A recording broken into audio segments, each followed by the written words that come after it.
bird on a tree. I'm just sitting here. I got time. It's clear to see. From up here, the world seems small. We can sit together. It's so beautiful, you and me. We meant to be in the great outdoors, forever free.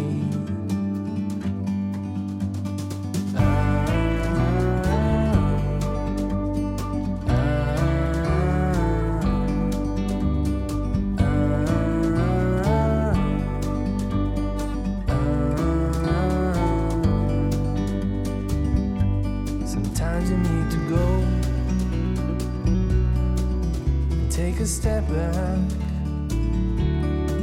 to see the truth around you. From a distance you can tell.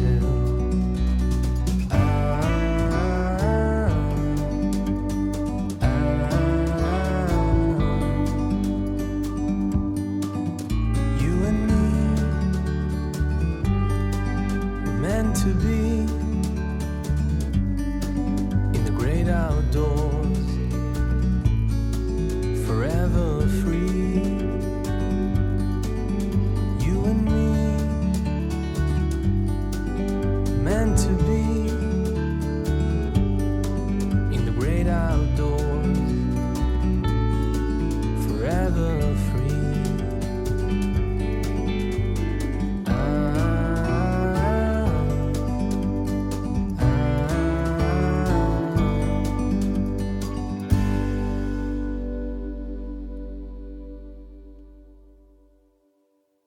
예, 오늘 그 만해 선생의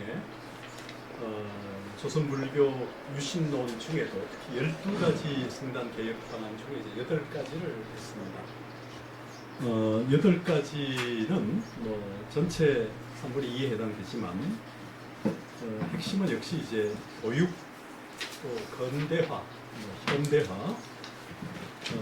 여기에 발맞추어서 불교가 어떻게 변화돼야 되는가, 어떻게 유신해야 되는가, 어떻게 파괴해야 제대로 유신할 수 있는가, 이런 얘기를 주로 했던 거라 보면 됩니다. 이미 얘기한 것처럼 만해 유신 개념은 완전히 없애자는 것이 아니라 구석, 잘못된 것, 본래 정신을 회복하지 못하고 본래 정신에서 이탈되어 있는 부분을 다시 본래 자리로 되돌려 놓자, 이런 의미의 유신이죠. 탈퇴환골 얘기처럼 그 구심의 정신에서, 초심의 정신에서 이탈하고 벗어난 부분을 다시 구심으로, 초심으로 되돌려 오자는 겁니다. 이를테면 연불당을 폐지하자는 것은 진실로 연불당을 없애버리자는 것보다는 연불당의 본래 기능을 제대로 회복해서 참된 연불당으로 복원해야 된다는 거죠. 또 미신의, 그러니까 미신적 형상의 정의라는 것도 불상을, 서가모니를 중심으로 정의하자는 것이기는 하지만 사실은 현실적으로 중생이 다양하고 중생의 병이 무수하기 때문에 그것을 다 없앨 수는 없지만, 그래도 이렇게 좀 서가모니를 중심으로 좀 수렴하고 구심화시켜야만 불교가 일사불란하게 좀 더 현대와 근대를 맞이할 수 있지 않느냐, 이런 맥락에서 한 것으로 볼 수 있습니다. 다시 말하면 불교의 순수성을 좀 확립해야 되지 않느냐, 너무 구심에서, 초심에서 멀리 나간 게 아니냐, 이런 의미로 생각할 수 있습니다. 이런 부분은 이제 우리가 1946년에 봉암사에서 성철, 청담 선사 두 사람이 중심으로 이제 봉암사 결사를 합니다. 그 정신이 기본적으로 부처님 정신으로 돌아가자. 그러니까 불교의 초심, 처음 불교가 출발할 때 그 상태로 돌아가자, 그런 의미였지, 기존에 해왔던 것을 다 부정하자는 의미는 아니었는데, 그때도 뭐 연불당 또는 뭐 산신각 이런 것들을 없애고 목바루 대신에 흑바루 쓰고 또 그 지금 우리가 입고 있는 스님들이 입고 있는 그 회색 가사 이런 거 입고 탁발을 하고 이런 원래 정신대로 이제 인도적 상황에 반영이긴 합니다만은 동아시아의 한국에서 인도식으로 돌아갈 수는 사실 없죠. 다만 그 정신을 회복하자, 본래 그 마음을 되찾자 그런 의미에서 봉암사 결사가 이어졌듯이 조선불교 유신론도 유신의 의미가 파괴로부터 출발한다는 것이지만 그 파괴라는 것은 기존의 것을 본래 정신으로 본래 자리로 되돌려 놓겠다는 의미입니다. 그런 의미에서 상통한다고 볼 수 있죠. 근데 인간의 역사는 다 그런 것이라고 생각이 됩니다. 본래의 자리로 돌아가기 위해서는 혁신, 파괴, 혁명 이런 말을 쓸 수밖에 없는 게 인간의 역사라고 생각하고요. 유신의 의미를 새롭게 한다는 것이지만 그 새롭게 하는 방법에서 좀 더 보다 철저하게, 보다 근본적으로 강하게 액센트를 두기 위해서 파괴란 말을 쓰라고 생각합니다. 그런 의미에서 8가지 오늘 얘기했었는데요. 나머지 4가지는 다음 시간에 이어서 하겠습니다만 12가지 중에 8가지도 적은 내용이 사실 아닙니다. 더 세분화하게 되면 굉장히 깊게 들어가야 됩니다만은 주어진 시간 내에서 이렇게 우선 아웃라인을 좀 잡고 이렇게 정리를 좀 해봤습니다. 나머지 부분은 다음 시간에 이어서 하겠습니다. 예.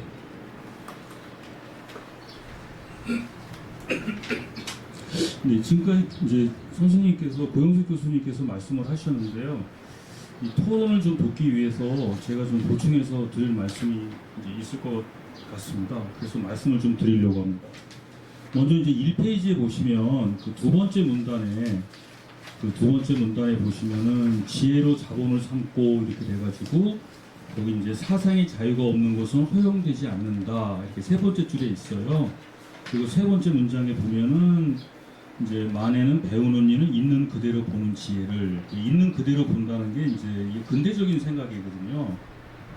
사실을 사실대로 보는 거죠. 이런 것들 이게 근대적인 건데 이게 일본에서 영향이 아닌가 이런 생각이 싶어요. 사상의 자유가 없는 것은 허용되지 않는다 이렇게 했는데 사상의 자유를 주장하지 않습니까? 이게 아마 일본의 이제 요시다 쇼인 같은 경우가 이런 얘기를 많이 해요. 후쿠자와 유키치도 이제 그 문명의 대략이라든가 그 학문에 대하여 이런 데서 이런 얘기를 많이 하거든요. 그래서 이게 근대 사회로 가는 지평이 이런 거예요. 이런 걸 보더라도 만에는 여기서는 지금 안 나왔거든요. 이제 다음 시간에 이게 많이 나오는데 근대적인 생각이 지금 굉장히 많이 나와요. 활용을 우리가 못했지만 그리고 다음 페이지를 한번 들어가 보시게요. 다음 페이지에 가보시면은 거기 뭐 학교 설립하는 건 당연한 거잖아요. 이거 승려를 위한 사범학교 설립. 그러니까 봉건제 사회, 전근대 사회에는 이런 학교 안 세워요. 근대 사회에 갔을 때 이 학교 세우지 않습니까? 일본 같은 경우도 1882년인가 그때 동경대학을 세우잖아요. 그러면서 동경대학을 세우고 이제 일반 평민들이 대학을 들어가거든요. 그러면서 이 평민들이 대학을 들어가면서 이제 주류로 편입되는 거죠. 여러분도 잘 알다시피 일본의 메이지 유신이라는 게 사실은 그게 뭐 정치 변혁이라고 하지만 경제사적 의미에서는 이제 상업자본이 산업자본으로 바뀌기 위한 정치 변혁이거든요. 그러니까 그게 평민들이 정치 참여가 이제 돼야 되거든요, 그게. 그래서 그런 것들도 정치 개혁인데 정치 개혁이 되려면은 제도 개혁도 돼야 돼요. 이런 거 보면은 뭐 이렇게 공부를 많이 시킨다.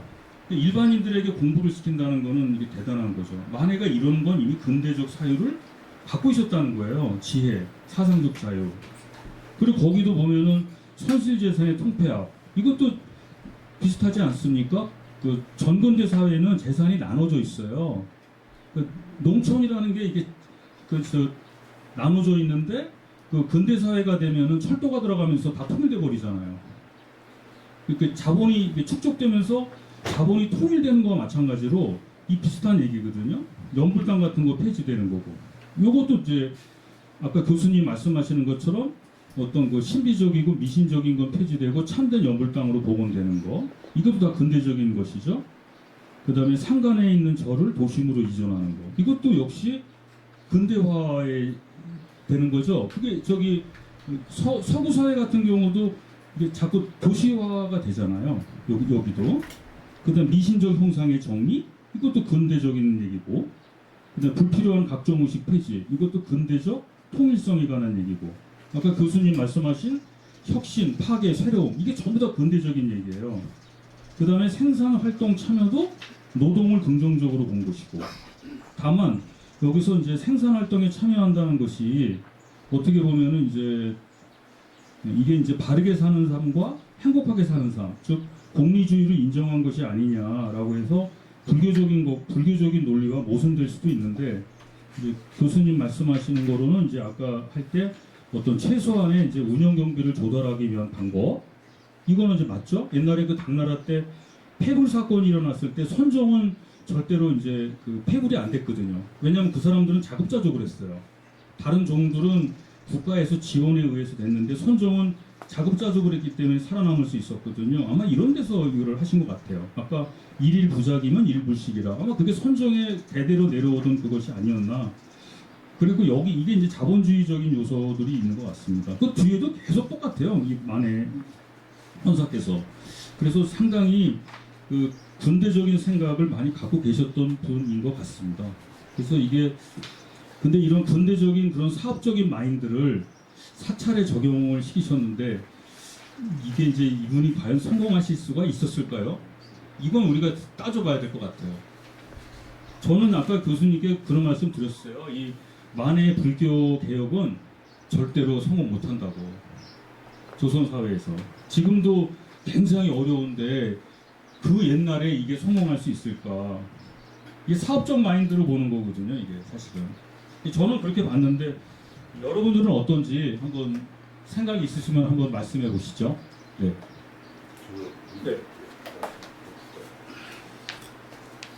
예. 교수님께 한번 지금 답변해주세요. 예, 저는 그 조주입니다. 청량에서 왔습니다. 제가 본 그 만해의 조선불교 요신론은 세 가지 점에서 민중사학적으로 좀 문제가 있다고 봅니다.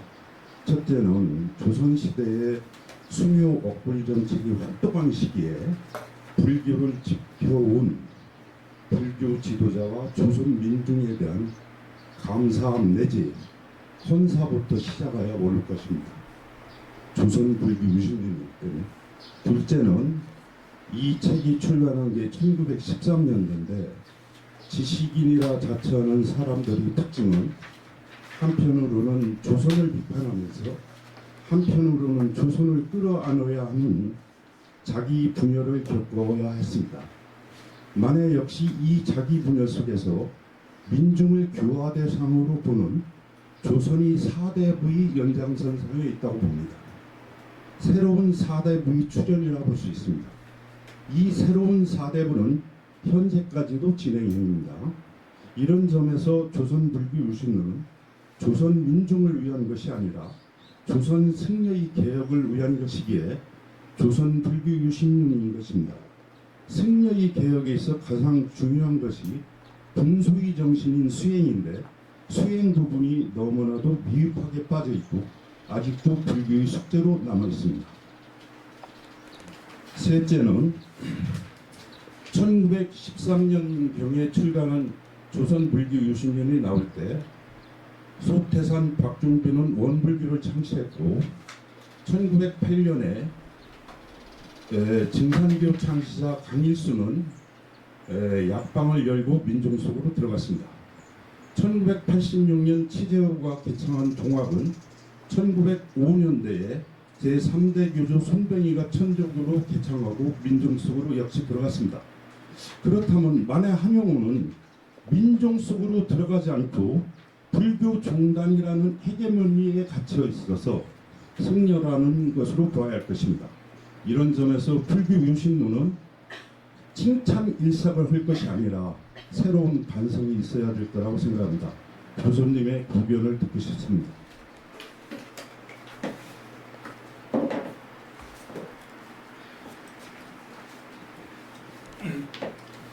예, 아주 좋은 질문을 해주셨고 세 가지 질문이 상당히 의미심장하다고 생각합니다. 우선 이제 세 번째 질문부터 한번 생각해 보겠습니다. 지금 얘기하신 것처럼 1910년 우리가 나라를 빼앗기고 그 시점에 이제 만에는 일본에서 돌아와서 조선불교 유신론을 썼습니다. 그리고 13년에 조선불교 유신론을 강행했죠.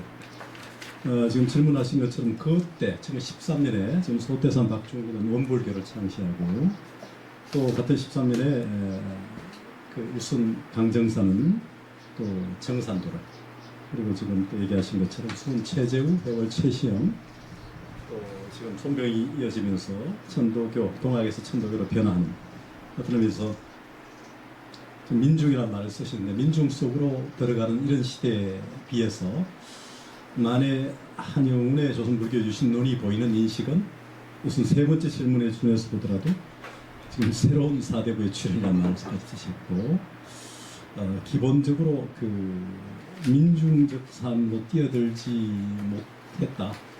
그리고 오히려 이제 수행자의 입장에서 보면 분소의 정신.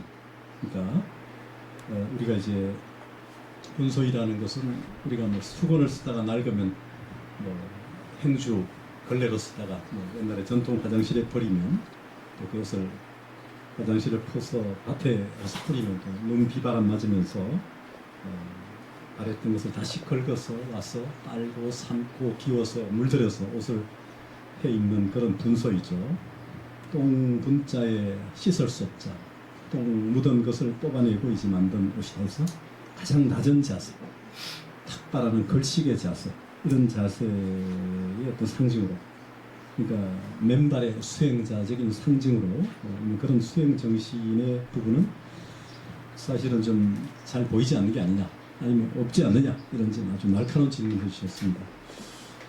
상당히 의미심장한 질문이라 생각되는 것은 공감하고 수용하면서 만해가 대상으로 했던 부분이 어떤 거냐 어떤 쪽에 서서 그러냐 하는 문제인데 일단 뭐 만해는 출신 자체가 지금 족보가 좀 불안정합니다만 뭐 중하청 관리의 후손이 될 수도 있고 또는 가난한 빈농의 후손일 수도 있긴 한데 만해가 대상으로 하고 출발한 것이 입차적으로 불교다 보니까 그런 것일 수도 있는데 만해 방향이 전통불교 쪽에 서서 그 전통불교를 유신하려고 하는 측면으로 만해는 간 것 같고요.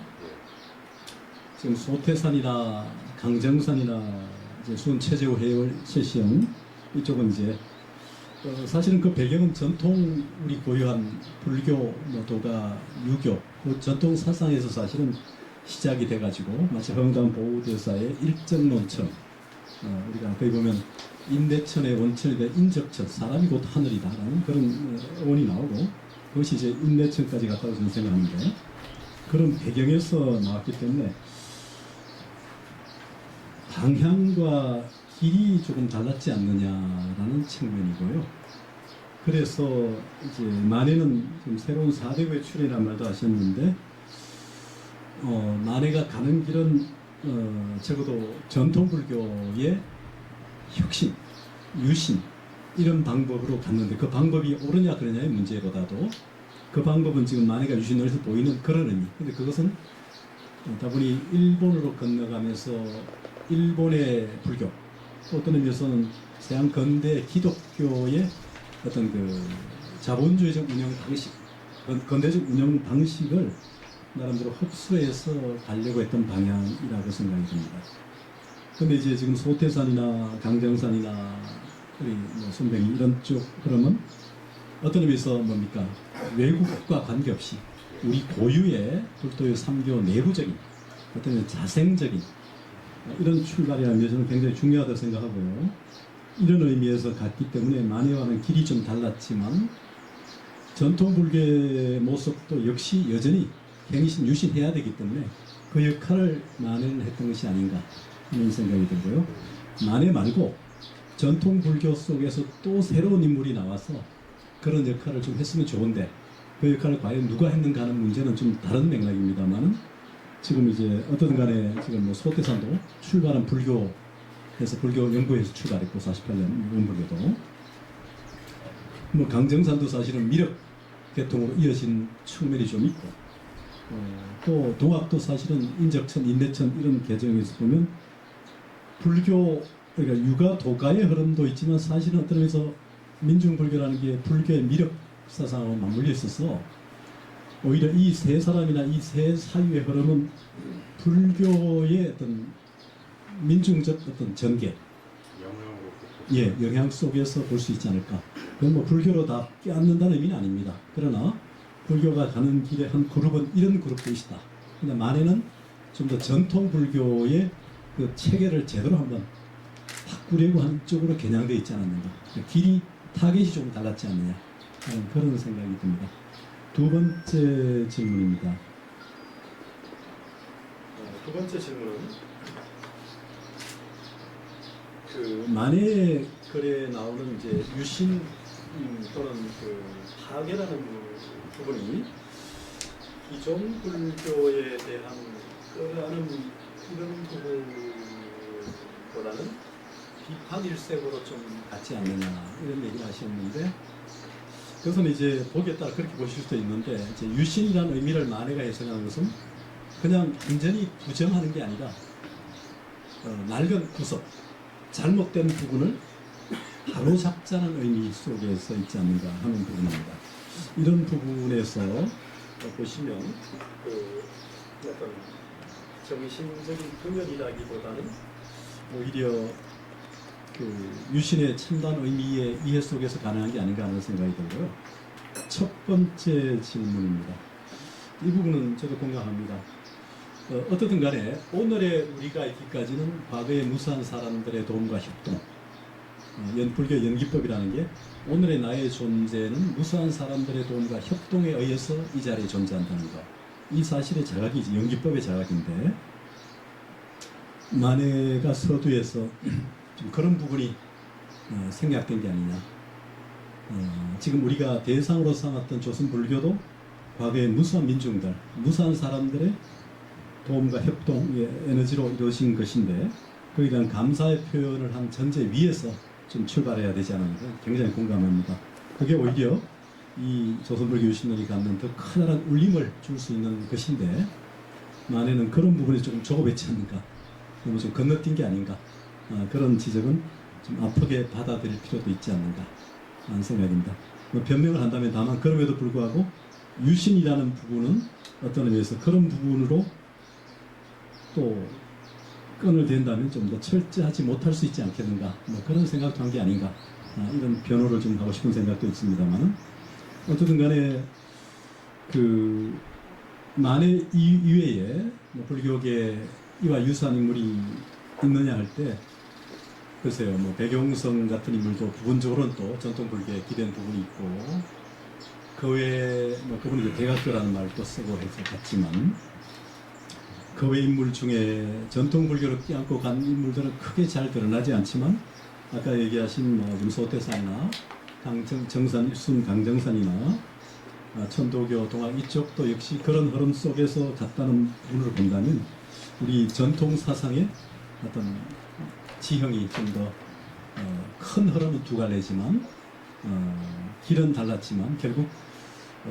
새로운 시대에 적응하고자 하는 몸부림이었고 그 몸부림은 어떤 의미에서 지난 대일항쟁기 36년을 아프게 겪으면서 오늘 그래도 이 새 종교적 흐름이 참으로 어렵지만 서양 종교에 비해서 그래도 이만큼 유지될 수 있는 배경을 확보한 게 아닌가.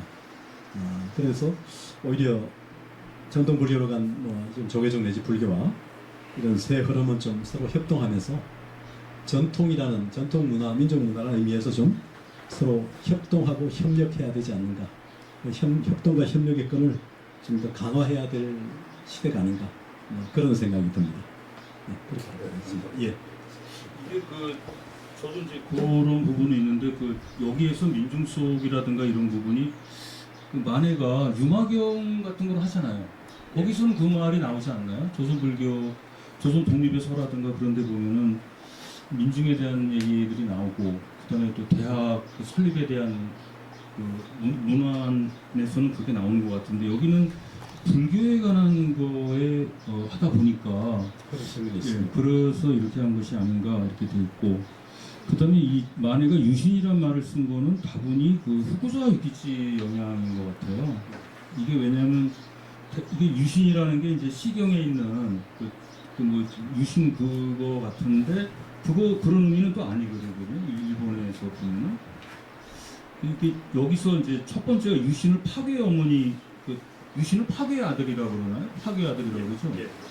완전히 철저하게 바꿔야 된다는 얘기를 하는데 좀 전통적으로 말하는 그 유신하고는 완전히 다르고 탈퇴한 것보다도 더 심한 전통을 끌어안고 갔다고 그러는데 그래서 시편담 쪽으로 들어가 봐야 될 것 같은데 그러면 전통의 화엄사상이나 임재종이나 그런 것까지 들어가야 되는데 여긴 그게 안 나오거든요 아직은.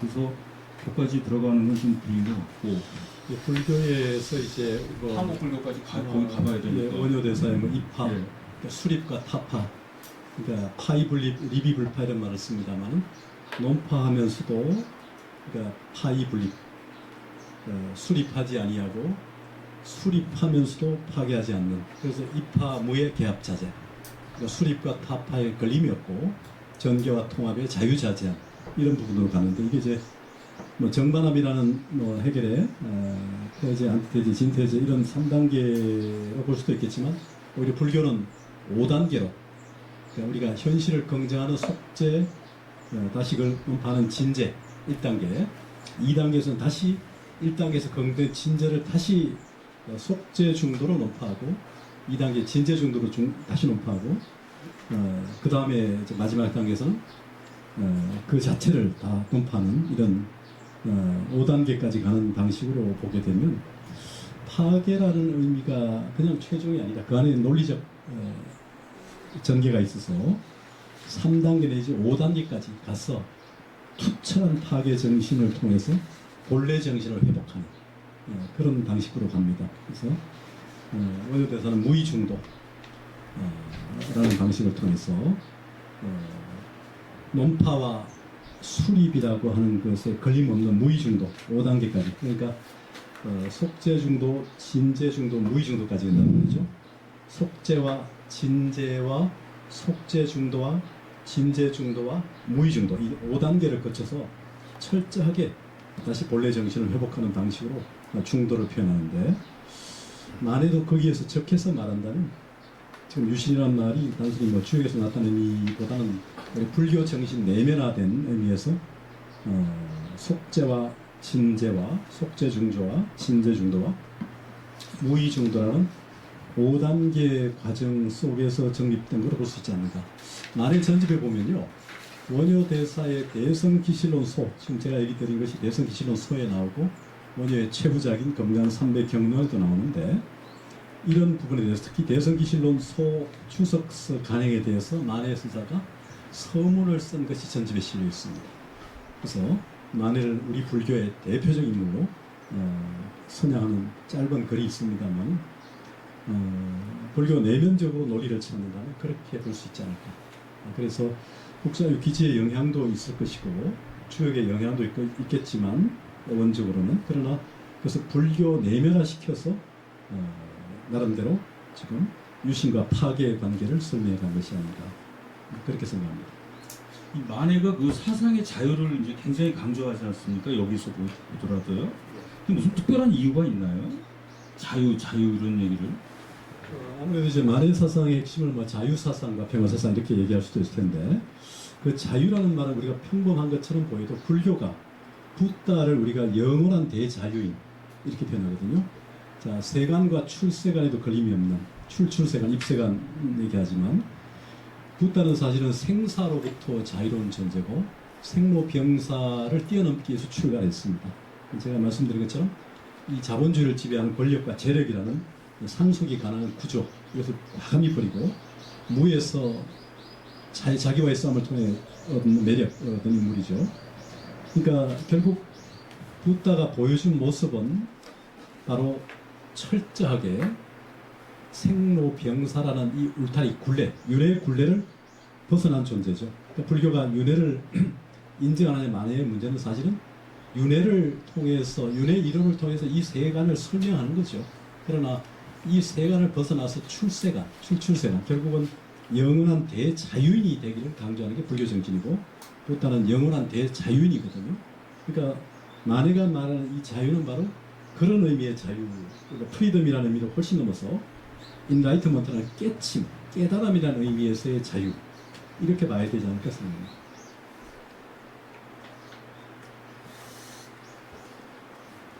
사상의 자유도 그런 맥락 속에서 풀어갈 수 있지 않을까. 또 다른 거 또 질문하실 거 있으시면. 그 뒤에 그 저 8번 뒤에 그 9번까지 뒤에 가면은 거기 좀 토론할 게 많이 있거든요. 근데 여기는 이제 오늘 요 부분도 상당히 많아요. 근데 이게 그거 한번 얘기를 해보시면 어때요? 그 어떤 그 이런 자본주의적인 근대적인 그런 실험들 이게 불교 개혁에서 이게 가능할까? 뭐 이런 거 있잖아요. 저는 그게 굉장히 의심스럽더라고요. 이걸 하면서 이게 과연 가능할까? 이게 요새 이제 불교 조계종 같은 경우 이제 아마 조계종 그 우리 저기 보상 선생님 계시면 카드 있지 않습니까? 그 금융조합 같은 거 하고 있죠. 재산 공개 같은 것도 준비하는 것 같은데 그런 방식으로 조금씩 하고 있고 우리 저 보상 선생님도 앞으로 뭐 공동체 같은 거 있지 않습니까? 공동으로 이렇게 일을 하고 공동으로 분배하고 하는 그런 뭐 조합 같은 방식, 영농조합이나 이런 조합의 방식들이 최근에 곳곳에 많이 이루어지지 않습니까?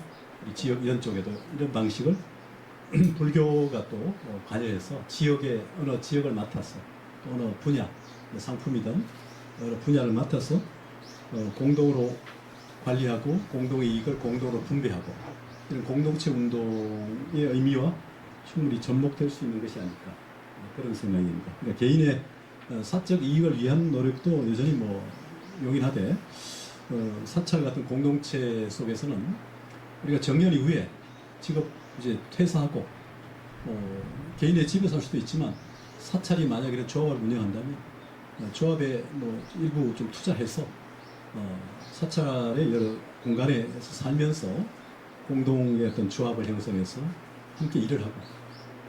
근데 그 사찰이 이게 조합이라 그러면은 그 수독사 조합 뭐 이런 식으로 이건 좀 이상한 거 아니, 같아요. 그런 의미가 아니고 그게 아니고 네.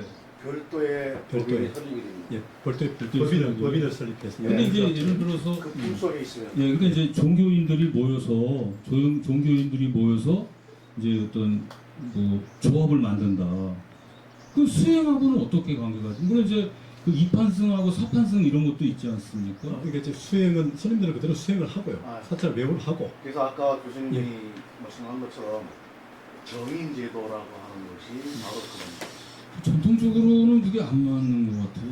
이게 제 생각에. 이제 뭐 초기 율장의 정신에 따르면 인도 불교적 상황에서 그렇지만 네. 동아시아 불교에서는 또 대성 계율이 있고 그렇죠. 대성 여기 성가가 이거 지금 있어서 오늘 안 했는데 이제 승려의 그 결혼 문제 있잖아요. 그 결혼 문제도 똑같은 거거든요, 사실은.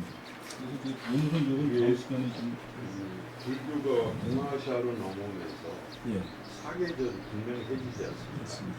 그러면 추운 계절을 지내야 되기 때문에 예, 이것이 그 말하자면 미래를 위한 축적이 예, 돼야만이 되지 않습니까? 그렇습니다. 예, 그때부터 일일 부작, 일일 불식도 해야만 했던 것이고 예, 또 옷감도 겨울이면 일벌 한 벌만 가지고 못 살지 않습니까?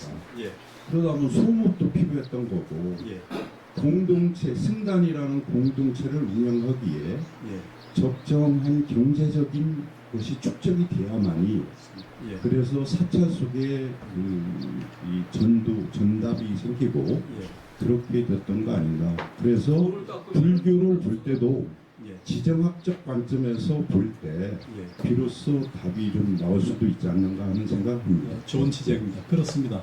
결국 이제 초기 율장에 따르면 뭐 출가자는 4가지만 의지해야 된다 해서 옷은 3벌, 그러니까 속옷, 겉옷, 이제 아래 위옷, 아래 이렇게 이런 식으로 뭐 걸식을 7집에 가서 걸식을 하고 또 나무 밑에 이렇게 유행을 하고 하지만 그리고 비상약을 갖추면 이게 점점 늘어나거든요.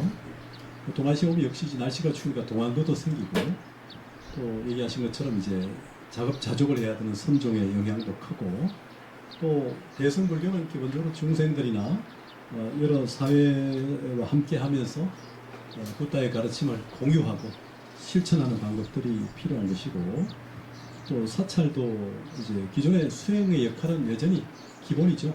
그러니까 일이 아니라 수행의 일원으로 보는 거죠. 그러니까 수행과 일을 분리하지 않고 일이 수행인 거죠. 그렇게 보는 전통이 있고 사찰에서는 이제 법인을 수행은 별도로 사찰 자체의 조직 속에서 하고 별도의 법인을 세워서 지역 사람들과 함께 하는 것이죠. 그 지역은 뭐 그 인근의 지역일 수도 있고 또 동의하는 외부 지역에서 온 사람도 함께 해서 조합을 만들어서 공동 관리하고 분배하는 그런 방식. 종교의 성격이 이제 변화돼 가는 거네요.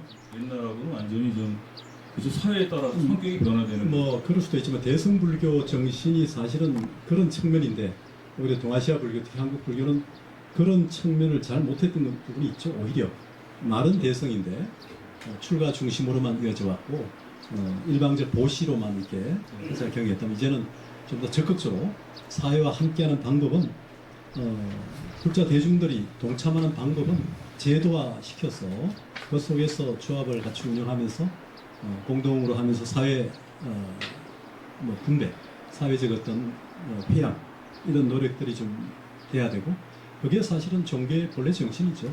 그런 정신이 상대적으로 동남아 지역에 비해서 좀 못돼 왔던 부분이 오히려 그런 정신을 제대로 회복하는 쪽으로 가는 게 아닌가.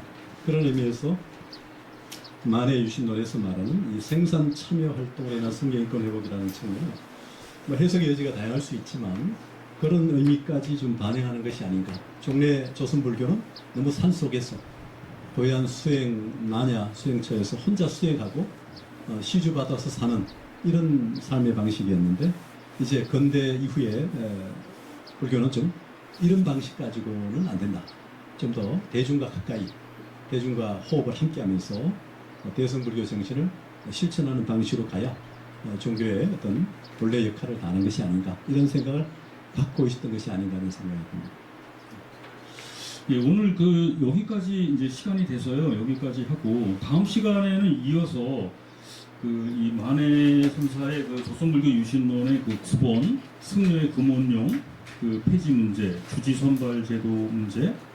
아까 이제 스님하고 많은 얘기를 했습니다. 지금 주지선발 제도라든가 이런 사찰의 분규 같은 것이 요즘에 많이 일어나는데 옛날에 이런 게 없었다고 그러세요. 이런 건 왜 생겼는지, 그다음에 승려들의 분열, 지향 이런 거, 그다음에 사원의 통합권 문제 이런 걸 얘기하면서 아마 제일 큰 우리가 이제 대중들이 많이 궁금해하는 게 승려들의 금원령 문제라든가 이런 거거든요. 이런 것도 생각해 보시고요.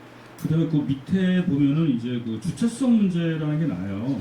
주체성에 관한 문제를 하기 위해선 이제 불교가 힘과 실력을 확보해야 된다 이런 얘기를 하는데 독립과 자광 이게 사실 사회 진화론에 관한 문제거든요. 사회 진화론 같은 얘기가 쭉 뒤에 이제 교수님께서 쓰셨어요. 사회 진화론에 관한 문제가. 근데 사회 진화론에 관한 얘기는 불교와 좀 모순된 얘기가 됩니다. 이거는. 그래서 이런 걸 좀 다음 시간에 좀 많이 얘기를 해봐야 되고, 그다음에 자강에 관한 얘기가 나오는데 그 자강이라는 얘기가 혹시 동양에서 말하는 주역에서 말하는 자강불식과는 또 어떻게 되는지 이런 것도 한번 생각해봐야 될 것 같습니다. 그리고 이게 전통적인 논리와 오늘날의 논리는 또 어떻게 돼가느냐, 그리고 불교의 현실 참여 문제, 요즘에 이제 최근에 우리 사회에서 일어나는 여러 가지 사회 문제들과 불교의 관계, 만약에 오늘날에 만해가 살아 계신다면 오늘날의 사회 문제에 관해서 만해는 어떤 입장을 취할 것인가 이런 것도 한번 생각해 볼 수 있을 것 같습니다. 자, 오늘 많은 얘기를 했고요. 오늘 교수님께 참 귀중한 시간 내어주셔서 고맙고 이 더운 여름철에 진짜 고맙습니다. 박수 한번 드리겠습니다. 더우신데 고생 많이 하셨습니다.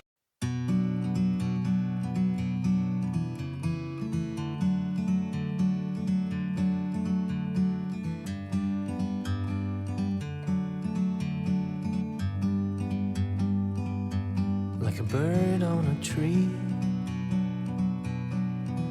I'm just sitting here. I got time, it's clear to see. From up here, the world seems small. We can sit together. It's so beautiful, you and me. We meant to be in the great outdoors, forever free.